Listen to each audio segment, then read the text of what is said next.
Nakikibayanihan na rin ang ilang bituin para sa mga nasalanta ng bagyong Christine. Ang kanilang pagtulong, silipin. Nasa frontline ng balitang yan, si MJ Marfori.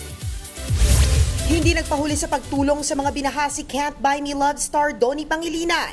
Kasamang ilan pang volunteers, nagpahatid ng tulong sina Donnie sa non-government organization na Angat Buhay.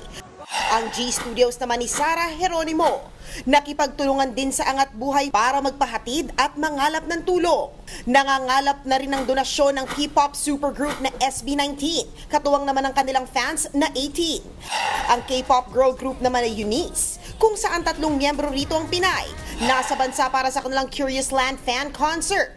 Sa isang pahayag, sinabi nilang idodonate nila ang bahagi ng kita ng concert para sa mga binagyo nating mga kapatid.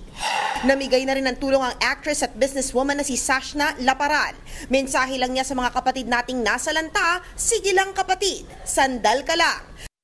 Sa isang panayam naman, sinabi ni Batang Quiapo star Barbie Imperial na kabilang sa mga binaha sa Bicol ay ang ilan niyang kaanak. Kaya naman labis din ang pag-aalala niya sa nangyari. Sa isa niya namang FB post, sinabi niyang nakalikom na siya na mahigit 81,000 pesos para makapamili ng ilang relief packs para sa mga binaha. Nagbabalita mula sa Frontline, MJ Marfori, News 5.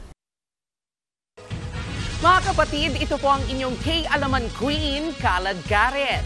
Always remember na ang K-Alaman ay K-Yamanan.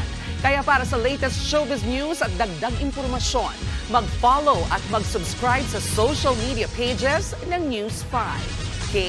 Okay?